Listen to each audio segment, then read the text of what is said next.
Salut et bienvenue dans cette nouvelle vidéo où l'on va parler de K-Beauty. Je vais te donner 5 astuces pour ne pas te faire avoir si tu es novice en K-Beauty. Et même pour les non-novices d'ailleurs, ça peut vous servir. Je pense que vous l'avez remarqué, surtout si vous avez cliqué sur cette vidéo. En ce moment, la K-Beauty est partout. Entre les masques en tissu, les masques au collagène, les sérums à la Scientella. Mais attention, entre le marketing, les fausses promesses ou encore la contrefaçon, il est facile de se faire avoir. On nous promet une peau parfaite en seulement 10 étapes seulement. Donc aujourd'hui, comme tu l'as vu dans le titre, je vais te donner 5 astuces incontournables pour profiter du meilleur de la K-Beauty sans se faire avoir. Globalement, tous les conseils que je vais vous donner dans cette vidéo, ils sont valables pour la cosmétique et la skincare en général, mais comme là c'est spécifique à la K-Beauty, petit à petit je vais vous donner encore plus de spécificité par rapport à la K-Beauty. Donc sans transition aucune, on va passer au premier conseil. Le premier conseil, c'est de vérifier la liste des ingrédients. Beaucoup de marques mettent en avant un ingrédient miracle, le ginseng, la bave d'escargot ou encore le bakuchiol. Mais parfois, il est en quantité ridicule dans le produit. Mais vraiment minime. Donc déjà, pour savoir si un produit vaut la peine, indépendamment du prix qui est vendu, je regarde toujours les ingrédients. Et pour savoir si un produit vaut la peine, regarde toujours la liste des ingrédients. On va dire, il y a pas mal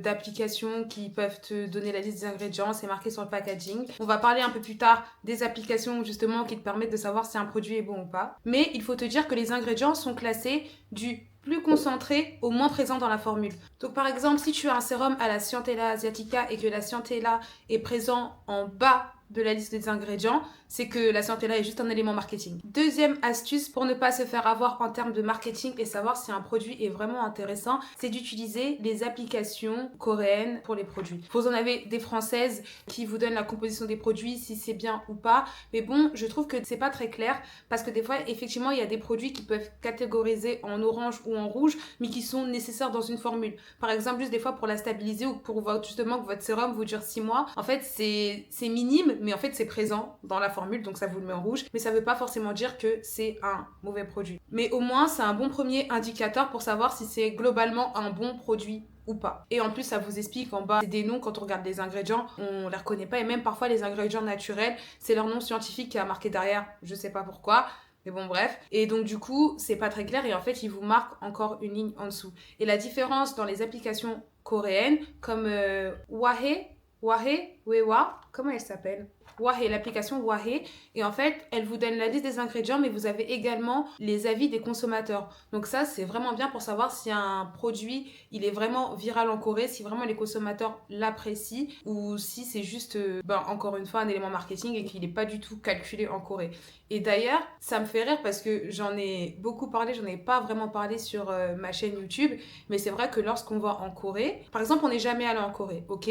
On a connu la K-Beauty par les réseaux, on a toujours aimé aller en Corée. Il y a des marques qu'on voit beaucoup sur les réseaux qui ne sont pas du tout calculées par les Coréens. Donc par exemple, la dernière fois, je regardais, la dernière fois c'était il y a 6 mois, mais je regardais une vidéo d'une Coréenne, en fait, qui travaillait à Olive Young et qui disait qu'on n'arrêtait pas de lui demander la crème de Beauty of Joseon. Alors qu'elle comprenait pas pourquoi il y avait autant un buzz dessus qu'il la connaissait même pas, enfin il la calculait même pas. Et du coup, maintenant quand tu vas en Corée, tu la trouves parce qu'ils savent que les étrangers la veulent. Mais de base, c'est pas du tout un produit qui est calculé par les Coréens, on va dire. Après, ça reste une marque coréenne, mais que en fait la marque elle s'est juste positionnée sur le marché coréen. Même on le voit déjà dans le nom Beauty of Joseon et comment le packaging il est mis autour de la Corée, il fait très justement la période Choson, il fait très Corée traditionnelle. On voit que c'est un produit qu'on achète aussi pour toute la culture qu'il y a autour, parce que la majorité des marques coréennes, et vous l'avez vu ou si vous êtes déjà allé en Corée, c'est beaucoup de noms franchisés, anglophones, enfin anglophonisés j'allais dire. Il y a des marques comme ça avec des noms coréens, mais en vrai, il y en a très peu. Ça va, par exemple, La Neige, Innisfree, Etude House. Vous voyez, tous les noms comme ça qui sont vachement connus, on va dire, c'est des pionniers dans la skincare et dans les cosmétiques coréens en général. Et c'est pas des prénoms coréens et quand vous voyez leur packaging, vous vous dites pas que c'est coréen. Voilà, il n'y a pas de fleurs dessus, il n'y a pas d'écriture en coréen dessus sur l'écriture de la marque. Désolée, c'était une petite aparté. Donc voilà, si vous avez vraiment envie de savoir déjà si un produit est vraiment efficace et si vraiment il a vraiment une hype. Et je précise que je dis ça parce que Les marques, en fait, enfin, même pas les marques, les sites qui vont vous revendre des produits, des fois, ils disent vraiment numéro 1 en Corée, soit numéro 1 en Corée, machin, machin. Et toi, tu dis, ah ouais, mais non, mais génial. Alors qu'en fait, pas du tout. Donc, ce site, déjà, il vous permet, premièrement, de pouvoir regarder la composition des produits, avoir un avis sur les produits, donc les Coréens qui vont utiliser le produit, même si là-bas, effectivement, il y a aussi du marketing, mais vous avez capté. Parce qu'il y a des produits qui ont un énorme marketing, mais qui valent le coup et qui sont vraiment géniaux. Mais partout, comme pour tout, il y a du bon, il y a du pas bon. Et c'est un outil qui peut vous aider à déceler le bon et le pas bon. Et aussi, petit point aussi que j'avais envie de préciser, je m'en suis rendu compte moi-même parce que je suis très fidèle souvent aux marques que j'utilise, même si j'aime utiliser de nouveaux produits, quand j'ai un produit que j'aime bien, et ben je le garde et j'ai envie de le saigner totalement. Mais quand vous découvrez une marque, elle n'est pas très connue, vous aimez leur produit, vous êtes complètement fan. Et je sais pas si vous avez remarqué, après elle va être achetée au fur des années, vous voyez que la formule elle change, que c'est plus le même produit, que vous avez plus les mêmes effets, etc. Bon, déjà, premièrement, ça peut être pour cause que votre peau s'est habituée et du coup vous voyez plus les changements aussi flagrants que ce que c'est quand on commence à utiliser un produit auquel notre peau n'est pas habituée. Mais il y a également des marques qui vont reformuler leurs produits, notamment lorsqu'il y a des marques qui sont rachetées. Par exemple, on va dire moi je suis une marque coréenne, j'ai ma petite marque, j'ai mon petit truc et tout, je me fais racheter par un grand groupe de cosmétiques parce que ma marque elle est intéressante pour eux, elle est novatrice, bref, etc. Ils la rachètent. Moi j'ai plus rien à dire dessus. Et le grand groupe, effectivement, parce que eux, au-delà de faire de bons produits pour les gens, eux c'est surtout la rentabilité, c'est le retour sur investissement qu'ils veulent. Donc du coup, ils vont baisser les formules pour réduire les coûts. Moi, ce que je vous préconise, c'est de, si vous avez un produit phare, de regarder régulièrement la liste des ingrédients parce qu'elle peut changer et ça m'est déjà arrivé. Des fois, c'est en mieux, mais des fois, c'est en pire. On arrive maintenant à l'astuce numéro 3. Ne pas croire en la routine miracle de 7 jours. De toute façon, je pense que pareil, c'est pour tous les produits, toutes les marques, il n'y a pas de produit miracle. La clé, c'est la régularité et la patience. La peau, elle a besoin de 4 à 6 semaines pour vous révéler si un produit a fonctionné ou pas. Parce que en fonction des personnes, c'est le renouvellement cellulaire. Il y a des produits qui vont effectivement agir plus rapidement que d'autres. On peut pas tout avoir. On peut pas avoir en même temps des produits naturels et en même temps des produits qui vont agir vite. Ou des produits sans produits chimiques mais qui vont être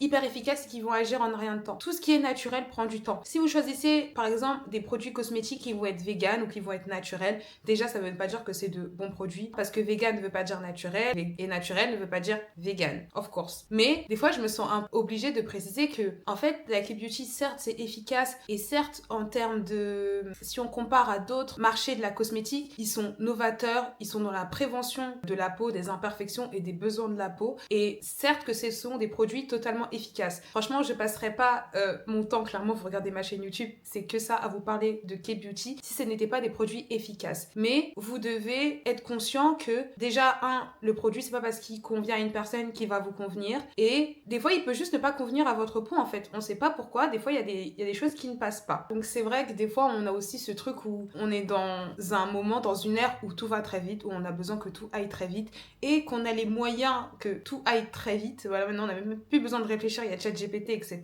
et tout. Mais beaucoup promettent en fait une peau parfaite en quelques semaines et c'est sûr qu'il va y avoir une amélioration. Je serai jamais celle qui va vous dire non, n'utilise pas ci, c'est pas bon, n'utilise pas ça, c'est pas bon. Ah non, je vous dis. Mais si je vous dis de pas utiliser un produit, c'est pour votre bien. Parce que soit le produit, il est bof pour tout le monde, ou... Enfin, il y a forcément une raison, en fait. C'est ça que je veux dire. Par exemple, pour moi, la marque, c'est juste une marque, tu vois ce que je veux dire. Mais c'est plus le produit et les ingrédients et ce qu'il va faire sur ma peau. Après, il y a des marques où toute leur gamme, elle est...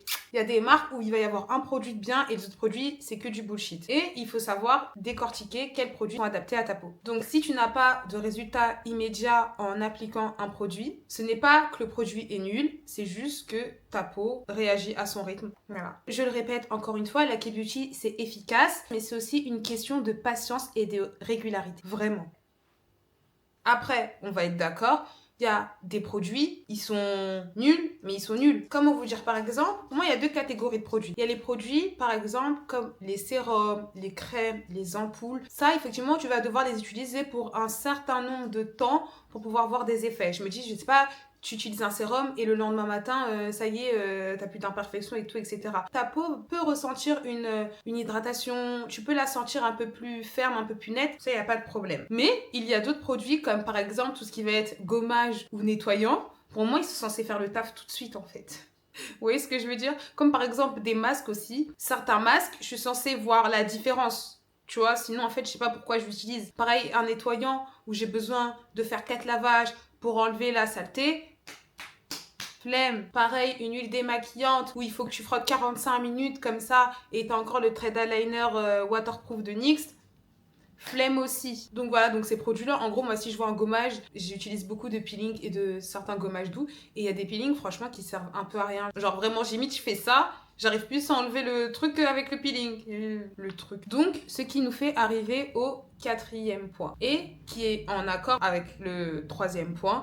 Et c'est d'adapter ta routine à ton type de peau. Parce que là, dernièrement, sur les réseaux, je me rends compte que il commence à avoir deux clans, genre la routine de 10 étapes va être la routine minimaliste, ce qui culpabilise les gens d'utiliser trop de produits. Après, toi, t'es là, après tu culpabilises parce que tout le monde a une belle peau. Non, en fait, vraiment, quand on dit chacun voit midi à sa porte, c'est pareil pour tout. Certaines personnes n'ont pas besoin d'utiliser une routine de 10 étapes. Ils ont déjà une belle peau et tout va bien. Il y a des personnes qui vont aimer utiliser plein de produits, qui vont aimer chouchouter leur peau et c'est très bien aussi, en fait. Mais la différence, elle est, et j'en ai parlé dans une précédente vidéo mais qui n'est pas encore sortie, donc je vous le dis là et peut-être que vous irez pas voir l'autre vidéo.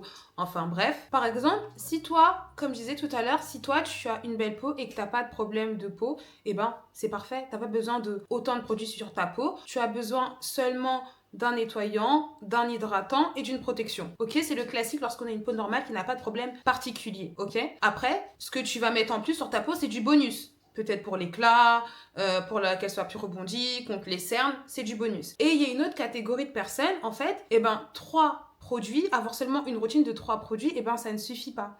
Par exemple, moi, avec mes taches d'hyperpigmentation, j'ai besoin d'ajouter un sérum anti-taches. J'ai besoin d'ajouter un sérum qui va traiter mes taches. Par exemple, pareil, si tu as des boutons, si tu as de l'acné et de l'hyperpigmentation, parce que c'est pas le même produit que tu vas devoir utiliser pour les deux, tu vas devoir utiliser un nettoyant, un produit anti-taches, un truc qui va traiter ton acné, un hydratant et un produit qui va protéger ta peau. Donc on va dire déjà, ça ajoute des choses à ta routine. C'est pour ça qu'il faut vraiment regarder sa peau et ses besoins. Et en fait, c'est pas parce que tu utilises 10 produits que t'es dans la surconsommation. En fait, si ta peau en a besoin, ta peau en a besoin, en fait. Donc des fois, quand je tombe sur des vidéos et des meufs qui font « Ouais, non, mais celle qui utilise 46 produits, mais vous avez pas besoin. Non, mais moi, j'utilise que ça et regarde ma peau. » Ouais, mais il y a aussi la génétique, ma sœur. Enfin, je veux dire, ça se trouve, toi, tu vas utiliser le même savon et t'auras pas du tout la même peau. Parce qu'il y a plein de choses qui rentrent en compte. Il y a les gènes, il y a l'hygiène de vie, il y a énormément de choses. Du coup, faut que tu regardes qu'est-ce qui te convient à toi, dans ton mode de vie à toi, dans ta manière de vivre à toi. C'est aussi le moyen de ne pas se faire avoir,